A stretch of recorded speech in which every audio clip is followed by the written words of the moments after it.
Let's keep progressing through the adpositions. This one says, John saw the king of Turpin. John saw the king, Turpin, of.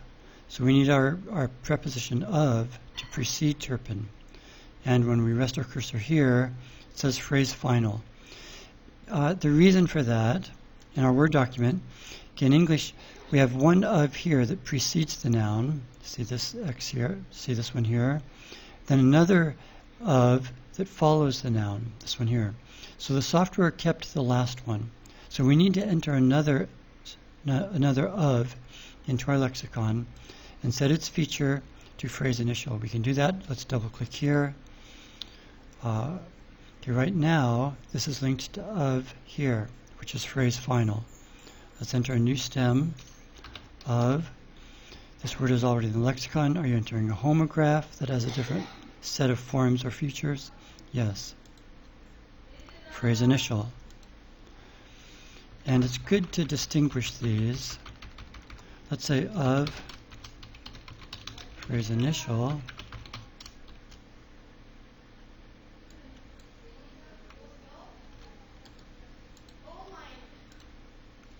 So right now, region of authority is linked to both 21 and 22.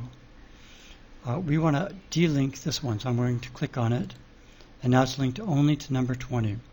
And let's edit this clause.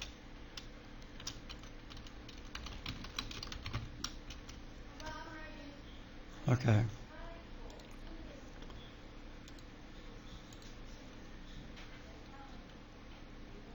John saw the king of Turpin. Generated text is identical. Let's save it, and let's keep going. John saw the people of Turpin. John saw Turpin, the people. Okay. This has been set to a thing-thing relationship equals Norman genitive. And so we want a rule that will say when a generic genitive is inside a noun phrase marked as Norman genitive, we want a new translation of. We don't, instead of a blank space, we want of. And this was set to a Norman genitive.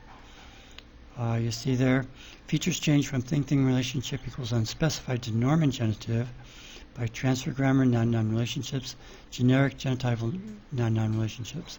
So here, this is what set it to Norman genitive. Now we want another rule that will say when it's a Norman genitive, change the generic genitive to the word of and position it after the head noun. Now, in a previous video, I said we could do some work up here. You all remember this video, this rule. In a previous video, we talked about this rule. For this task, we definitely need to use this rule. So, let's go. Okay, so this sets it to a Norman genitive. Now here we have other relationship rules. And there's only one rule here, but it has multiple structures. This rule is executed after these have been executed. So let's go in here.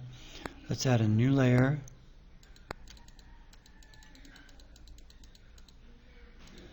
And we'll change this to generic genitive.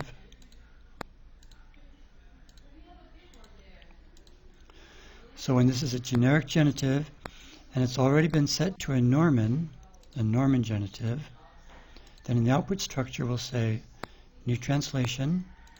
This will be the word of the people of Turpin. We want the phrase initial version, the phrase initial entry. And we want to position this after the head noun, post-head genitive. Okay.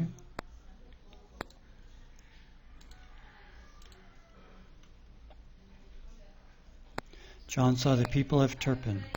And if we rest our cursor here, so it says a blank space was changed to the word of by other relationship rules, rule 1, structure 14. That's the one we just worked on. And here, features change from thing-thing relationship equals unspecified to Norman genitive by the generic genitival noun-noun relationships. And then features change from NP location in phrase equals pre-head genitive to post-head genitive by noun-noun relationships, other relationship rules, rule 1. So let's save that, and we'll keep going. Okay, John's sister's name is Mary.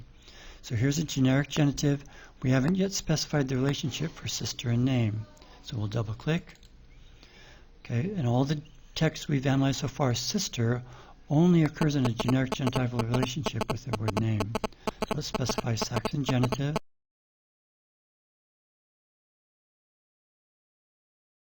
John's sister's name is Mary. Generated text is identical. Let's save it. John talked. Okay, this is saying John talked to Mary about the king's dream. Okay, generic genitive with 3 question marks. Let's double click. Okay, the word king occurs in a generic genitival relationship with many nouns here. Oh, you can see quite a few. So the king's army, that's a Saxon genitive. King's birthday, king's command, king's country, king's dream, king's God, king's God. Let's set all of them to Saxon genitive. Later, if we find a specific one that we would prefer to be a Norman genitive, we can always change it. We can come here. So if for some reason we want the name of the king, then we would set this to Norman genitive. But we would want to say the king's name. So let's leave it as Saxon genitive. Okay, John talked the king's dream, Mary. Okay, so we need some prepositions in here. John talked about the king's dream to Mary. Okay, to figure out those, to insert those prepositions, that's a different type of rule. We'll go ahead and do that rule now. As I mentioned earlier, every verb has a theta grid adjustment rule that's pre-written for us, and the adjectives as well. If we rest our cursor here, we see that the verb talk takes an agent like NP and a patient like NP. Okay, the patient is optional, indicated by parentheses, an optional destination noun phrase, and an optional beneficiary noun phrase. And there are examples down below showing the argument structure. So for example, in Condi's story 3:13, the nurse talked to Condi about some things. Then we see up above, so to Condi. So the person being talked to is in the destination noun phrase, and the things being talked about are in the patient noun phrase. So let's go edit this verb's theta grid adjustment rule. We can see that same pop-up here. So the person being talked to is in the destination noun phrase. These 3 phrases, they're all optional, indicated by purple cross-hatching: the patient, the destination, and the beneficiary.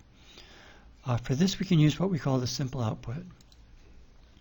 Okay, John talked to Mary about the king's dream. Let's make this oblique 1. The phrase structure rule for clauses will order these obliques appropriately. And we want the preposition to right there. And okay, John talked to Mary about the king's dreams.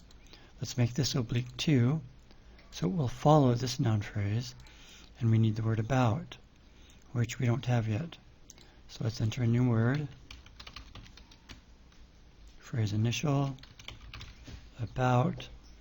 Let's enter an example. Okay, if there were a beneficiary, there isn't a beneficiary in this example sentence, but this would be oblique number 3 with the preposition for. There's 4. Okay. So it inserts those words, those prepositions, and sets the grammatical relation oblique 2, oblique 1, oblique 3. And let's turn this rule on.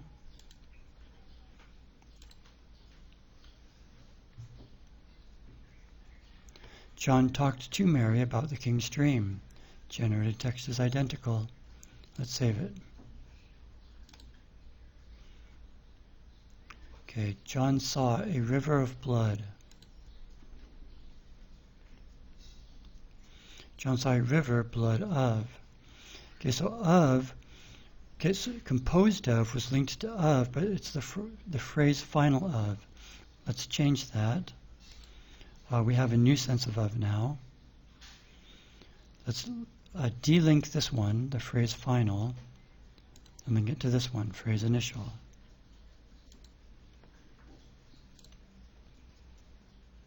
John saw a river of blood. Let's save it. Okay, John saw a herd of sheep. John saw a group of sheep. So we're pretty close. We just need to change this word. In English we talk about herds of sheep. So let's write a collocation correction rule. This will be down in the structural adjustment rules. Let's enter a new group called Adposition issues.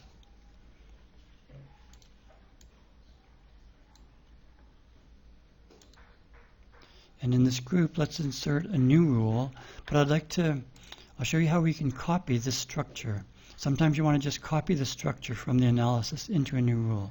So we can right-click and say Build Input Structure for Transfer Rule. If we click here on the features, it won't include the actual concept.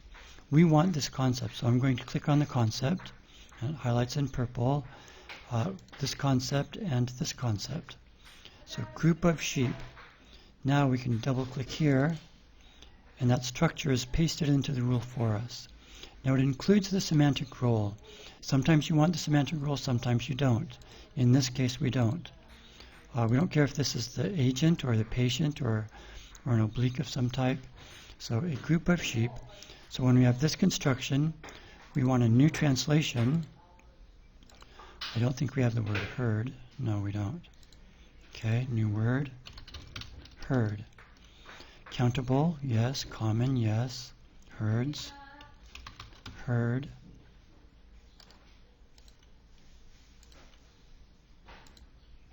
Okay.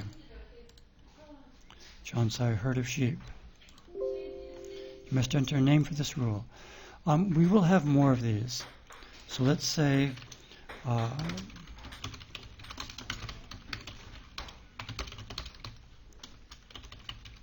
collocation corrections for group.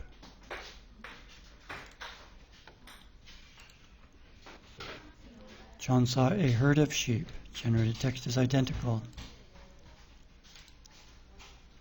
John saw Mary's enemy. John saw Mary's enemy. John's village is in that country. So we haven't yet specified this generic genitival relationship for John and village. So double click here.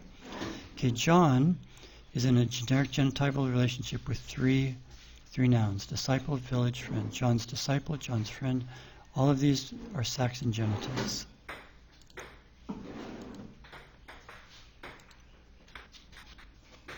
John's village is in that country.